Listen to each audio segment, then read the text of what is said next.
आवाज आ रही है बेटा? Yes sir.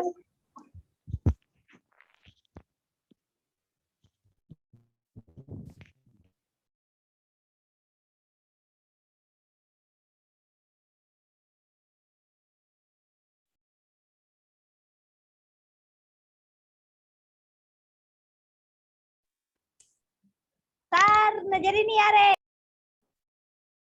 ये आवाज कहाँ से आ रही है बेटा?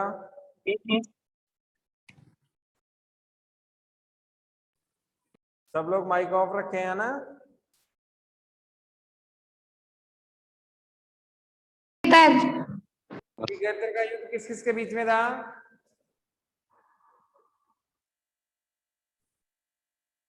अदिति, किसके बीच में था गैत्र का युद्ध?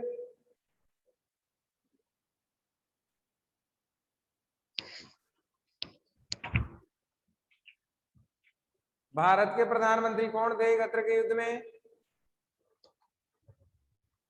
इंदिरा गांधी जी। इंदिरा गांधी। शिमला एग्रीमेंट कौन से संबंधित था? 1971 के युद्ध से। साहिल, शिमला एग्रीमेंट कब हुआ?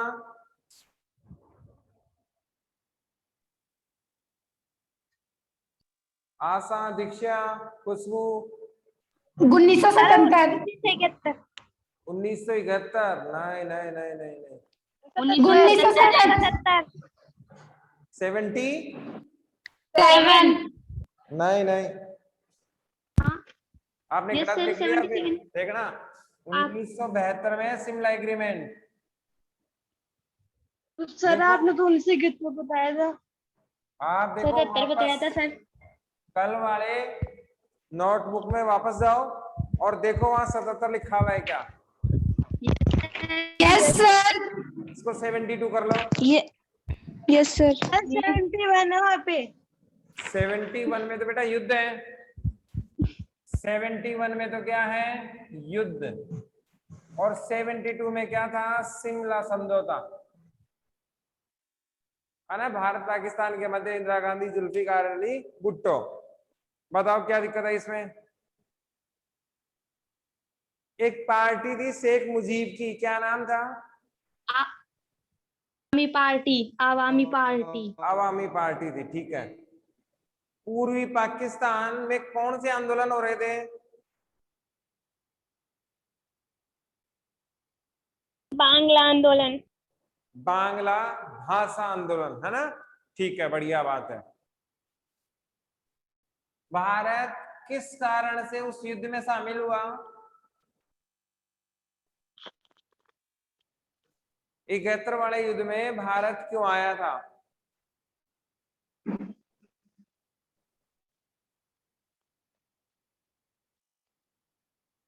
किसी को नहीं पता? शरणार्थियों के कारण। शरणार्थियों की समस्या के कारण। बहुत बढ़िया बात है ना? अब देखो 65 का युद्ध, 1965 का युद्ध। कितने युद्ध पढ़ लिए हमने? 48 वाला पढ़ा? हाँ ना? Yes sir. किसके मध्य था? पाकिस्तान के मध्य। और 62 वाला? चीन के मध्य। चीन। और 71 वाला? पाकिस्तान। भारत पाकिस्तान। पाकिस्तान। तीनों पढ़ लिया अपन ने, ठीक है ना? अब आज है 65 का। ये किसके मध्य था? पाकिस्तान के मध्य। भारत पाकिस्तान के मध्य। ये छोटा सा, ये ज्यादा बड़ा नहीं है ना? देख लो, ये अपना भारत हो ही गया, है ना? इतना सुंदर है, नजर मत लगा देना बस, है ना? देखो हुआ क्या, यहां पर पड़ता है गुजरात। मान ले यहां गुजरात है। गुजरात में एक जगह है कच्छ का रण, है ना? नमक का रेगिस्तान क्षेत्र। यहां पर जो बॉर्डर एरिया है, वहां पर एक जगह है सर क्रीक रेखा,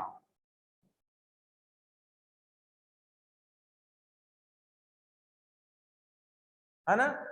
अब देखो ईश्वर भी बड़ा खतरनाक है। कैसे?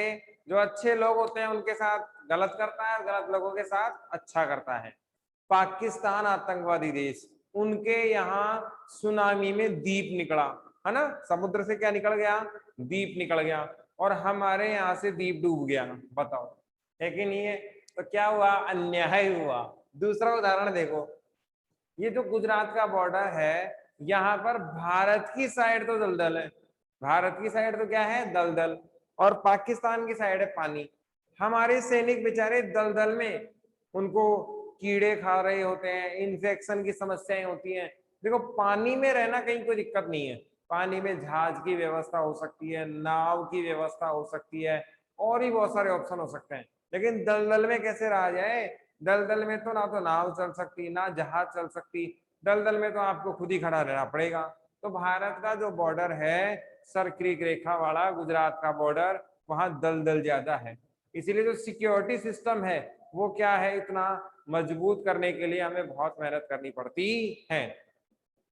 बताओ यहाँ क्या दिक्कत आई, क्लियर है।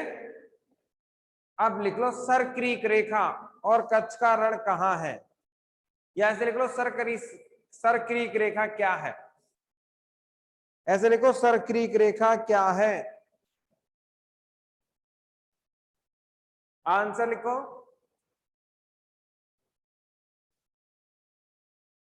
जैव संपदा से संपन्न, जैव संपदा से संपन्न,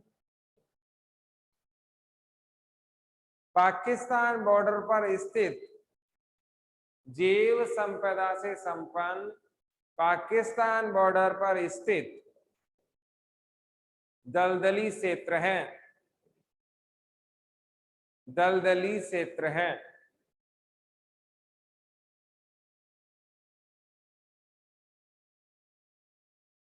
ठीक है, तो अब ये याद रखना है सरक्रीक रेखा क्या है, कच्छ का रण क्या है, ये भी रेगिस्तान है, नमक का रेगिस्तान है ना। तो थोड़ा सा आपको ध्यान में रखना। अमिताभ बच्चन जी कहते हैं कच्छ नहीं देखा तो कुछ नहीं देखा, है ना। और ये एक पूरा वीरान जंगल टाइप है, पानी पीने की समस्या है, पेड़ पौधे नहीं है, और पाकिस्तान इस पर कब्जा करना चाहता है, यहाँ तूफान वगैरह आते हैं। अब देखो कुछ लोग तो कहते हैं पाकिस्तान इस, है ना, ये वास्तव में 7 सितंबर को हुआ था। अगर वास्तव में देखा जाए तो ये जो हमला वगैरह हुआ था ना, ये 7 सितंबर 65 को हुआ था। अब अपने को इतना ध्यान रखने की जरूरत नहीं है ना। 7 सितंबर 1965 को हुआ था। चाहो तो ऐसे लिख लो, और ऐसे भी याद नहीं है तो ऐसे याद रखो, कहीं कोई दिक्कत नहीं है। ये तो याद रखना ही रखना चाहिए, है ना। 1965 में हुआ। पाकिस्तान इसको बहादुरी दिवस के रूप में मनाता है ना। कमजोर लोग भी बताओ बहादुरी दिवस मनाने लग गए। अब बहादुरी दिवस क्यों मनाता है, बहुत सारे लोग इस युद्ध को, बहुत सारे जो इतिहासकार हैं पाकिस्तान के, वो इस युद्ध को पाकिस्तान का जीता हुआ युद्ध मानते हैं, कि पाकिस्तान ने ये युद्ध जीत लिया था। वैसे मैं भी ये मानता हूं कि भारत ने चारों युद्धों में से जीता कौन, मेरे भी समझ में नहीं आया। क्योंकि युद्ध कब जीता जाता है, जब दुश्मन घुटने टेक दे, दुश्मन की जमीन हम लोग हथिया लें, दुश्मन से हम लोग कोई बात मनवा लें, तो युद्ध जीता जाता है। जैसे 71 का युद्ध हमने जीता, पूरी दुनिया ने देखा। 91,000 सैनिक हमने गिरफ्तार कर लिए, उसके बावजूद भी हम लोग जम्मू कश्मीर वाले शर्त पर पाकिस्तान को नहीं ला सके। कहते भैया 91,000 जब छोड़ेंगे जब जम्मू कश्मीर छोड़ेगा। शर्त हम कुछ भी रख सकते थे, पाकिस्तान कुछ भी शर्त मानने को तैयार हर हाल में होता, लेकिन हमने जीती हुई बाजी हार ली। कारगिल युद्ध में हम चाहते तो बहुत सारे क्षेत्र अपने अधीन कर सकते थे, लेकिन हमने ऐसा नहीं किया। 71 में चाहते तो बांग्लादेश हम अपना सकते थे, लेकिन ऐसा हमने नहीं किया। तो वास्तव में जो युद्ध की परिभाषा है उसमें तो हम लोग जीतते हुए नजर नहीं आते, क्योंकि भारत ने क्या अचीवमेंट किया ये अगर एक तरफ हम देखें तो वहां पर ज्यादा कुछ नजर नहीं आता। प्रतिष्ठा हमारी हासिल हुई, सेना का शौर्य हमने देखा, भारत की विजय हुई, इसमें भी कोई दो राय नहीं है। लेकिन जिन उद्देश्य के लिए युद्ध लड़ा गया था वो उद्देश्य पूरे नहीं हुए। अगर भारत वास्तव में जैसी पोजीशन में भारत था, भारत की सूरवीर सेना ने जिस पोजीशन में पाकिस्तान को लाके खड़ा कर दिया था, पाकिस्तान से जो मांगे मनवाना चाहते थे मना सकते थे। लेकिन हमारे राजनीतिक नेतृत्व की कमी देख लें, हमारी सरकार की इच्छा शक्ति की कमी देख लें, या अंतरराष्ट्रीय दबाव देख लें, इन सब चीजों ने भारत के मंसूबों को खत्म कर दिया, जबकि हमारी सेना ने भारत को हर मोर्चे पे हमेशा आगे रखा है। लेकिन हमारे जो राजनीतिक नेतृत्व है उसकी इच्छा शक्ति या अंतरराष्ट्रीय दबाव के कारण हम लोग उसका फायदा नहीं उठा पाए। देखो 65 में क्या हुआ, इन क्षेत्रों पर हमला हुआ है ना। यहाँ क्या होता है, हमला होता है गुजरात, सरक्रीक, बॉर्डर एरिया में। और अब आपको ये ध्यान रखना है कि शुरुआती दौर में अगर 70-75 सालों तक देखें तो पाकिस्तान हमसे ज्यादा ताकतवर था एयरफोर्स के मामले में, हथियारों के मामले में, क्योंकि ये हथियार उसको कहां से मिलते थे, अमेरिका से मिलते थे। ये हथियार बहुत सक्षम थे। आपको याद हो बॉर्डर पिक्चर कितने लोगों ने देखी है क्या बॉर्डर पिक्चर? Yes sir. आपने देखा हो तो उसमें जैकी श्रॉफ कहता है कि हमारे पास जैसलमेर में वो ही जहाज है, हवाई जहाज है, तो रात को नहीं लड़ सकते। ये वाकया याद है आपको? जबकि पाकिस्तान वाले रात को लड़ रहे थे। इस बात से हम ये अंदाजा लगा सकते हैं कि पाकिस्तान हमसे ज्यादा एडवांस था। और आप देखो, मैंने आपको एक कहानी 11th क्लास में सुनाई थी, है ना, कि पाकिस्तान के पास उस जमाने में टैंक थे, बड़े टैंक थे, और हमारे पास टैंकों की कमी थी। इसीलिए पाकिस्तान हथियारों में तो हमसे आगे था, लेकिन शूरवीरता में हमसे पीछे रहा। यहां से जब हमला किया, यहां से हमला किया तो हम लोग दोनों फ्रंट पर लड़ने के लिए तैयार नहीं थे। अब हुआ क्या, जम्मू कश्मीर में हालात विषमकारी होने लग गए और प्रधानमंत्री थे शास्त्री और उस साइड थे अयूब खान, है ना। अपने इधर का ध्यान रखना है। जम्मू कश्मीर में हम लोग बैकफुट पे आने लग गए। बैकफुट पर आए तो बहुत बड़ा भाग जम्मू कश्मीर में हम गंवाने लग गए। और जैसे ही बड़ा भाग हमने गंवाया तो पाकिस्तान क्या कहने लग गया कि भारत हारने वाला है। शास्त्री जी प्रेशर में आ गए। शास्त्री जी ने सेना प्रमुख को बुलाया और कहा कि भाई इस तरीके से तो हम युद्ध हार जाएंगे और पाकिस्तान युद्ध जीत जाएगा। पाकिस्तान तो बड़े खतरनाक तरीके से आक्रमण कर रहा है, जम्मू कश्मीर में अंदर आता ही जा रहा है। और ये अचानक जो हमला हुआ वो लगभग 3:30 बजे रात को था। 3:30 बजे के आसपास रात को था। और अचानक हमला, उस जमाने में 65 की बात करें तो हम लोग सहन करने की स्थिति में नहीं थे। कारण क्या था, 62 का युद्ध अभी अपन ने लड़ा ही था, है ना। 62 का युद्ध लड़ा था। अब देखो इस युद्ध के कारण क्या थे, पहले ये देखो।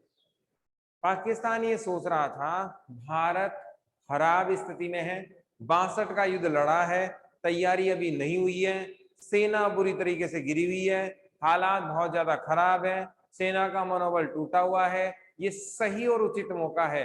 देखो अकाल भी पड़ रहे थे उस समय। अकाल तो गिफ्ट है अपने भारत में, कुछ भी 19-20 हुआ नहीं और अकाल गिफ्ट में आ जाता है तुरंत ही, है ना। तो अकाल तो हमेशा ही तैयार रहा हमारे लिए। फिर 62 का युद्ध पहले से ही हमने लड़ चुन लिया था, उसमें बुरी तरीके से हार गए तो मनोबल वैसे ही टूटा हुआ था। हथियारों की कमी हमारे पास ऑलरेडी थी, पाकिस्तान हमसे ज्यादा एडवांस स्थिति में था। इसका फायदा पाकिस्तान उठाना चाहता था कि मैं 48 का बदला ले लूं, जम्मू कश्मीर को वापस ले लूं और ये जो इलाका है ये मैं वापस छीन लूं। इसलिए बढ़त बनाकर उसने हमला कर दिया। एक बार तो हम पीछे हटे और हमें लगा कि भारत के साथ से कुछ हिस्सा जाएगा, लेकिन भारत की कुशल रणनीतिज्ञों ने, ऐसा कहा जाता है, पंजाब के रास्ते से मोर्चा खोला। कहां से खोला? पंजाब के रास्ते, बॉर्डर इलाके से खोले और कहां पहुंच गए? लाहौर। सीधी, छोटा सा तो पाकिस्तान है, शुरू होने से पहले से खत्म हो जाता है ना। लाहौर पहुंच गए। बहुत सारे सैनिक, आज आपके दादाजी वगैरह या उनके मित्र वगैरह हों तो 65 की लड़ाई में थे, है ना, तो उनसे पूछना आप लोग कि उनका क्या अनुभव रहा। इस इलाके में कोई उन्हें रोकने वाला ही नहीं था, है ना। यहाँ और यहाँ तो पाकिस्तान की सेना थी, लेकिन बाकी बॉर्डर पर उनको कोई रोकने वाला मिला ही नहीं। वो सीधे लाहौर के थानों में, लाहौर के धर्मशालाओं में, लाहौर शहर पर कब्जा करने लग गए। कौन? भारतीय सेना। यहाँ पर आप देखें तो जो अयूब खान था वो उसी दिन घोषणा करने वाला था मॉर्निंग में कि पाकिस्तान युद्ध जीत चुका है और पाकिस्तान ने बहुत सारे कब्जे हिस्से में ले लिए हैं। ऐसे में पाकिस्तान बड़ा खुश था, प्रफुल्लित था।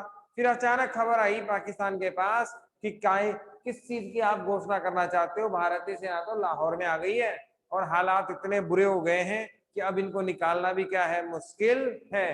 तो फिर अयूब खान हक्का बक्का रह गया और उन्होंने आनन फानन में क्या कर दिया, मैच को टाई कर दिया, युद्ध विराम की घोषणा करनी पड़ी।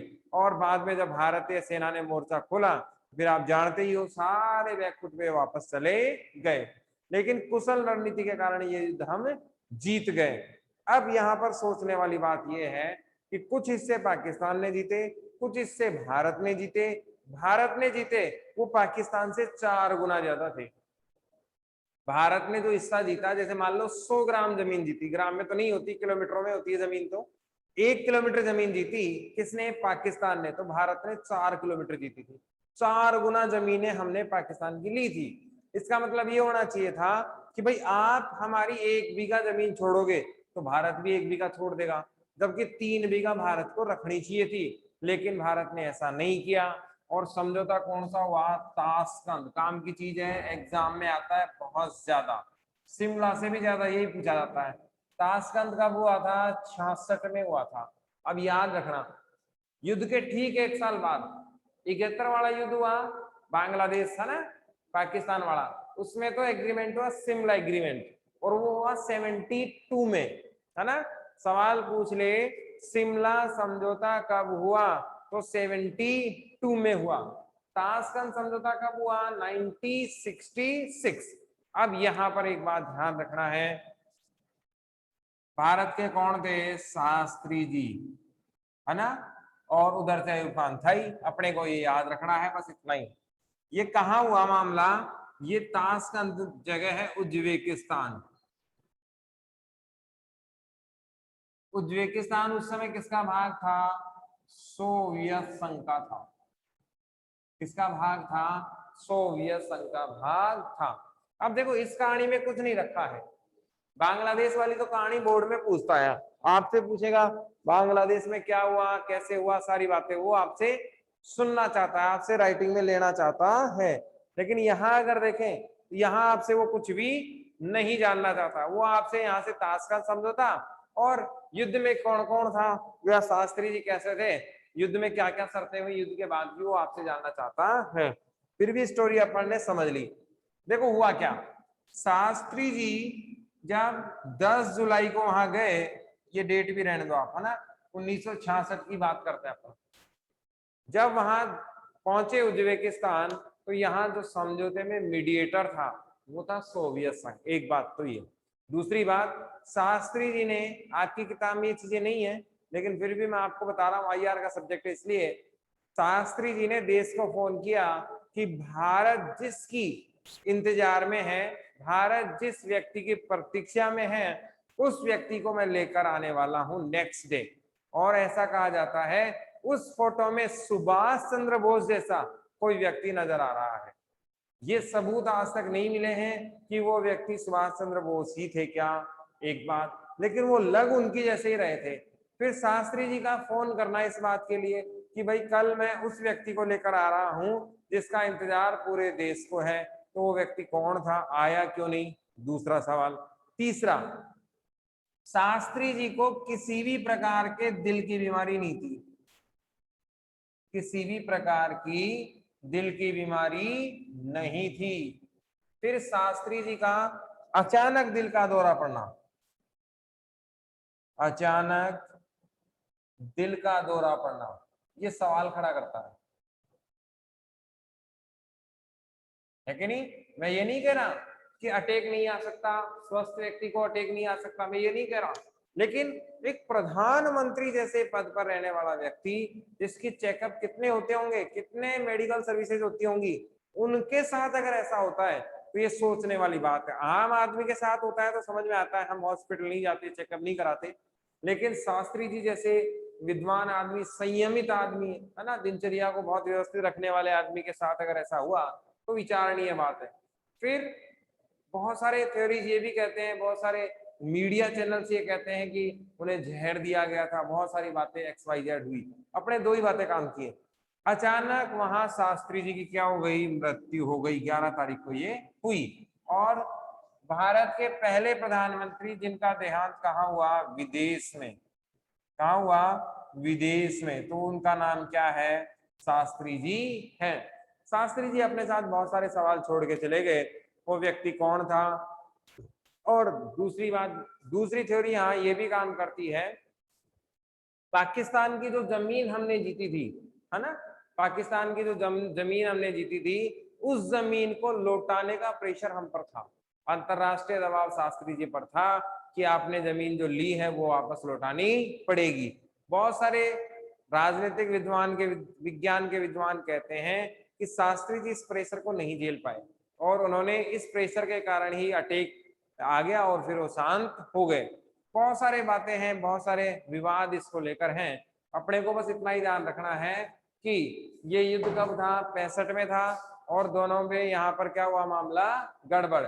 इसके बाद क्या हुआ, उज्बेकिस्तान में ताशकंद में जाकर क्या हुआ, समझौता हुआ।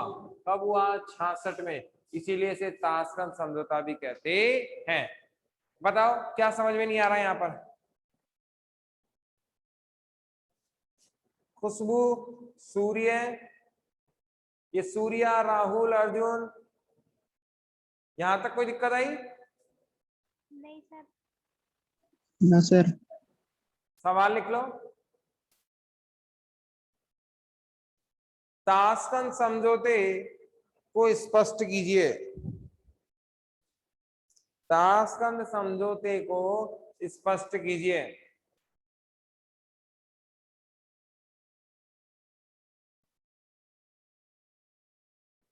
दूसरा लिखो, भारत पाकिस्तान 65 के युद्ध को विस्तार से लिखें। भारत पाकिस्तान 65 के युद्ध को विस्तार से लिखें।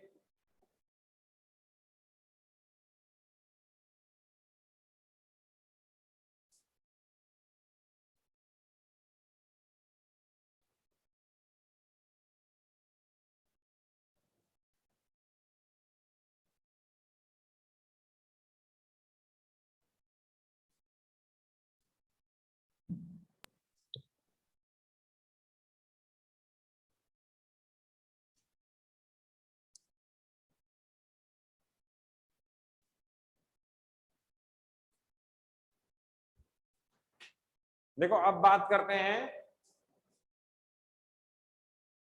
अपने एक युद्ध और हो गया है ना, 65 वाला युद्ध। कितने कंप्लीट हो गए, 4, 48, 62, 65 और 71, 71, ये 4 युद्ध अपने हुए कंप्लीट। एक बचा है 99 वाला, कारगिल। ठीक है, अब देखो भारत की परमाणु नीति, वेरी इंपॉर्टेंट है, ध्यान रखना, है ना। भारत की परमाणु नीति लिखो, भारत की परमाणु नीति को स्पष्ट कीजिए। भारत की परमाणु नीति को स्पष्ट कीजिए। आपकी किताब में 2-4 लाइन ही दे रखी है, मेरे साथ यही नोट्स बना लेना तुरंत। भारत की परमाणु नीति 4 नंबर का सवाल आएगा, ठीक है ना। परमाणु नीति को स्पष्ट कीजिए। देखो पहला ही सवाल यहाँ पर ये है कि परमाणु नीति के बराबर जनक कौन है, तो कौन है, होमी जहांगीर भाभा। होमी जहांगीर भाभा, ये है भारत के परमाणु नीति के जनक। एक बात। दूसरी बात, भारत ने परमाणु नीति क्या है, स्वयं की सुरक्षा के लिए। किसके लिए बनाई है, सेल्फ प्रोटेक्शन पॉलिसी है, स्वयं की सुरक्षा के लिए। क्या कहा, कभी भी आगे बढ़कर हमला नहीं करेंगे। लिख लेना इसको, कब स्वयं की सुरक्षा के लिए कभी भी आगे बढ़कर हमला नहीं करेंगे। क्या है, सिक्योरिटी एंड सेफ्टी पॉलिसी, है ना। न्यूक्लियर, इंडियन न्यूक्लियर पॉलिसी किस पर आधारित है, सिक्योरिटी एंड सेफ्टी रूल, है ना। अब देखो पाकिस्तान रोज रोज धमकी देता अपने को, है ना, बम फोड़ देंगे, ऐसा कर देंगे, वैसा कर देंगे। अभी अमित शाह जब पिछले कार्यकाल में क्या थे, अभी इस कार्यकाल में क्या है, गृह मंत्री हैं, उन्होंने कहा भी था, पिछले कार्यकाल में रक्षा मंत्री थे, तब उन्होंने कहा था कि भाई हम कुछ भी कर सकते हैं, आज वाला भारत वो नहीं है कि परमाणु बम को रखेगा, जब भी जरूरत पड़ेगी काम में लेंगे। और ऐसा नहीं कि हम पे हमला होगा तभी काम में लेंगे, पहले भी काम में ले सकते हैं, आगे बढ़कर भी काम में ले सकते हैं। इसे कहते हैं फ्रंट लाइन पॉलिसी। आगे बढ़कर कार्य करने की पॉलिसी। अब देखो इसमें क्या हुआ, भारत का जो पहला परमाणु परीक्षण था, क्या था, पहला परमाणु परीक्षण काम का है, बोर्ड ने पूछा हुआ है, 1974 में कहा हुआ, पोखरण, कहां पड़ता है, जैसलमेर में, कहां पड़ता है, जैसलमेर के पोखरण फायरिंग रेंज में ये हुआ। वैसे पोखरण का लगभग 90% हिस्सा सेना के पास ही है ना, बहुत गर्म यहाँ पर है मामला, और ये रेगिस्तानी क्षेत्र पड़ता है। तो पोखरण में ये परीक्षण हुआ, और ये क्या था, अंडरग्राउंड आंतरिक परीक्षण था, भूमि परीक्षण, है ना। आपने वो देखी थी क्या, परमाणु मूवी जॉन इब्राहिम की, है ना, तो उसमें दिखाया गया था ना कि खड्डा खोदकर खड्डे के अंदर बम डाला गया था। तो एक ऐसा परीक्षण था, आंतरिक परीक्षण था। परीक्षण भी दोनों प्रकार के, तीनों प्रकार के हैं, जल से भी फायर किया जा सकता है, धरती के ऊपर भी फायर किया जा सकता है, और धरती के अंदर से भी फायर किया जा सकता है। टेस्टिंग के लिए क्या होता है, जमीन के अंदर ही फायर किया जाता है, ताकि रेडिएशन, है ना, रेडिएशन लीक ना हो। अगर ये लीक हो गया तो बहुत सारे लोगों को कैंसर हो जाएगा, मर जाएंगे, इसीलिए ऐसा किया जाता है। तो पहला परमाणु परीक्षण कब हुआ, 74 में। प्रधानमंत्री जी कौन थे, इंदिरा गांधी। कौन थी, इंदिरा गांधी। जगह कौन सी थी, पोखरण, और राजस्थान के जैसलमेर में ये परीक्षण हुआ। ऐसा कहा जाता है कि ये बम कामयाब नहीं हुआ, है ना, रद्दी बम साबित हुआ। दुनिया हम पर हंस रही थी, परमाणु बम वगैरह बनाएंगे, और ये कामयाब नहीं हुआ, क्योंकि इसमें इतनी ताकत नहीं थी जितनी परमाणु बम में होनी चाहिए। फिर हमने दूसरा प्रयास किया 90 के दशक में, लेकिन वो कामयाब नहीं हुए। फिर कौन आए, अटल जी, 3 बार प्रधानमंत्री बने, एक बार तो 13 साल 13 दिन, एक बार गठबंधन का कम, और एक बार पूरे 5 साल, है ना, 99 से 2004। अटल जी के कार्यकाल में एपीजे अब्दुल कलाम के नेतृत्व में, एपीजे अब्दुल कलाम, है ना, जिनको मिसाइल मैन कहा जाता है, न्यूक्लियर पॉलिसी को आगे बढ़ाया, और 1998 में, ठीक है ना, 1998 में वहीं पोखरण में, दोनों ही जो बम धमाके हुए थे ये मई के महीने में हुए थे, है ना, पोखरण में। जगह कौन सी है, जैसलमेर। और यहाँ पर 2-3 धमाके हुए, एक पहला और 2 बाद में। जब पहला धमाका हुआ तो पूरी दुनिया में दहशत फैली। आप जानते हो आजकल सैटेलाइट सिस्टम है, और भूकंप से जो मापने के यंत्र है बहुत ज्यादा एक्टिव हैं। पहला जब धमाका हुआ तो वो असफल टाइप ही था, है ना। जब ये पहला धमाका हुआ तो पूरी दुनिया ने फिर अंदाजा लग गया कि इतना पावरफुल धमाका ये नहीं है। तो भारत के साइंटिस्ट और बाकी लोग जो इससे जुड़े हुए नहीं थे, उनको लगा कि ये भी मामला गड़बड़ है। लेकिन दूसरे ही दिन, है ना, हमने जब ये दोनों परमाणु टेस्टिंग की तो पूरी दुनिया ने मान लिया कि भारत परमाणु संपन्न हो गया है। अटल जी का प्रसिद्ध भाषण है कि ये परमाणु ऊर्जा का जो संकलन हम कर रहे हैं, एकत्रित हम जो कर रहे हैं, वो शक्ति प्रदर्शन नहीं है, not for show power of word, है ना, शक्ति प्रदर्शन नहीं है, जबकि क्या है, ये ऊर्जा का संधारण करेंगे, ऊर्जा के क्षेत्र को बढ़ाएंगे, ऊर्जा के क्षेत्र को बढ़ाएंगे, विकास को बढ़ाएंगे, है ना, और सुरक्षा को सुनिश्चित करेंगे। क्या कहा कि अगर हमारी तरफ किसी ने आंख उठाई तो निकाल के हाथ में दे देंगे। ये बात किसको दर्शाती है, सुरक्षा को दर्शाती है। यदि कोई हमला करेगा तो उसको छोड़ेंगे नहीं। बाकी हमारा उद्देश्य सैन्य प्रदर्शन नहीं है। आपको याद होगा एक संगठन एमनेस्टी इंटरनेशनल, एमनेस्टी इंटरनेशनल किससे संबंधित है,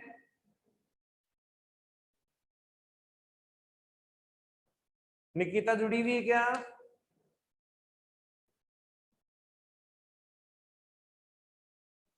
निकिता नाम सुना है इसका, no sir. Amnesty International human rights से संबंधित है ना, मानवाधिकार से। यूएनओ की एक संस्था है जो किसकी सिक्योरिटी करती है, ह्यूमन राइट्स की सिक्योरिटी करती है ऑल ओवर वर्ल्ड, और रूल डेवलप करती है, रेगुलेशन डेवलप करती है किस तरीके की। ये क्या करती है, नेशनल बिल्डअप जो गवर्नमेंट होती है उस पर प्रेशराइज सिस्टम रखती है, और ज्यादातर मामलों में उसके साथ कोऑर्डिनेशन करके राइट्स को डेवलप करवाती है जो कमजोर लोग होते हैं उनके लिए। देसी भाषा में मानवाधिकार को दिलाने का काम यही लोग करते हैं, एमनेस्टी इंटरनेशनल वाले। इतनी बात समझ में आई। अब देखो परमाणु ऊर्जा क्या है। एक बात और रह गई इसमें, जगह बच रही का, इधर देख लो, हाँ दिख रहा है, देखो यहाँ देख लो। पाकिस्तान भी है ना अपने नक्शे कदम पे ही चलता है, पाकिस्तान भी। देखो क्या हुआ, चंगाई पहाड़ी, कौन सी पहाड़ी है, चंगाई पहाड़ी, इसने भी एक बम बम फोड़ दिया। कौन सा, परमाणु वाला। तैयारी तो पहले से थी, जैसे ही हिम्मत नहीं थी बेचारे की, है ना। कब की, 1998, अगले ही महीने भारत ने बम फोड़ा, अगले ही महीने इन्होंने भी फोड़ दिया। और ये बिल्कुल पाकिस्तान के बॉर्डर पे ही हमने फोड़ा था। लगभग 400 किलोमीटर की दूरी यहां से लगभग पड़ती है पोखरण से पाकिस्तान की। आप देखें, अब आपको ये भी याद रखना है, पाकिस्तान ने बम कब फोड़े, 98 में। भारत ने कब फोड़े, 98 और 74 में। अब बताओ क्या दिक्कत है इसमें, कोई सवाल है क्या? ये लिख लिया, फटाफट लिखो क्वेश्चन। भारत के परमाणु नीति के जनक कौन, किसे माना जाता है, स्पीड से लिखो, टाइम हो गया है। भारत के परमाणु नीति के जनक किसे माना जाता है, पूछा हुआ सवाल है, याद रखना। अगला लिखो, भारत ने परमाणु बम के परीक्षण कब कब किए तथा किस किस प्रधानमंत्री के कार्यकाल में किए। भारत ने परमाणु परीक्षण कब कब किए, किस किस प्रधानमंत्री के कार्यकाल में किए। 74 वाला तो इंदिरा जी के कार्यकाल में, और 98 वाला अटल जी के कार्यकाल में किया। इसके बाद लिखो, पाकिस्तान ने परमाणु परीक्षण कब और कहां किया। कौन सी पहाड़ी है, चंगाई पहाड़ी है, बम बुम नहीं है यहाँ, ऐसा नहीं कि पत्थर उड़ेंगे, जंगल एरिया है, नाम है चंगाई पहाड़ी, बस ऐसा है ना। बाकी पहाड़ी वाड़ी कुछ लेना देना नहीं है, रेगिस्तानी भाग है पूरा का पूरा ही, जगह ही नाम में ही जगह है ना। जैसे कहीं होता है ना राजा राम, है ना, तो नाम में ही राजा है, वास्तव में राजा थोड़ी होता है। तो पहाड़ी ये जगह का नाम है ना, चंगाई पहाड़ी है एक जगह का नाम, रेगिस्तानी क्षेत्र ही है। 98 में यहाँ पर हुआ। एक और लिख लो, एमनेस्टी इंटरनेशनल किससे संबंधित होती है, ह्यूमन राइट्स। क्या कह रहे हो?